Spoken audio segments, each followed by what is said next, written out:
गणपतीपुळे येथे स्वयंभू गणपती कसे प्रकट झाले हे तुम्हाला माहीत आहे का? तसेच येथे गणेश चतुर्थीला गणपती घराघरात का आणत नाहीत हे माहीत आहे का? चला तर पाहूया यामागची रहस्यमय सत्यकथा. व्हिडिओ शेवटपर्यंत पहा हं. त्या काळी डोंगराच्या पायथ्याशी केवड्याचे दाट जंगल होते.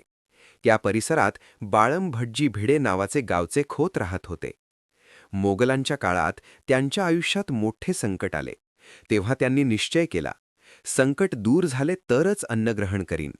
आणि त्यांनी मंगलमूर्ती गणपतीची कठोर उपासना सुरू केली. काही दिवसांनी त्यांना गणपतीचा दृष्टांत झाला.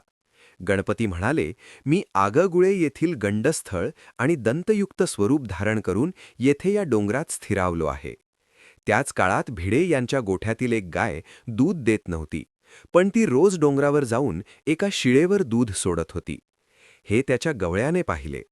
हा चमत्कार पाहून त्या जागेची साफसफाई करण्यात आली आणि त्या ठिकाणी स्वयंभू गणेशाची मूर्ती सापडली. त्यानंतर त्या जागी एक छोटेसे मंदिर बांधण्यात आले. हिंदू परंपरेनुसार हा गणपती पश्चिमद्वार देवता मानला जातो, म्हणजे भारताच्या पश्चिम दिशेचे रक्षण करणारा द्वारपाल देव. म्हणूनच येथे गणेश चतुर्थीला गणपती घराघरात आणला जात नाही. येथे लोक मंदिरातील गणपतीलाच आपला घरचा गणपती मानून पूजा करतात. आजही हजारो लोक येथे नवस बोलतात आणि असे म्हणतात, इथे मनापासून जे मागितले जाते ते नक्की पूर्ण होते. जर तुम्ही स्वामी समर्थांचे भक्त आहात तर लाईक आणि सबस्क्राईब करा.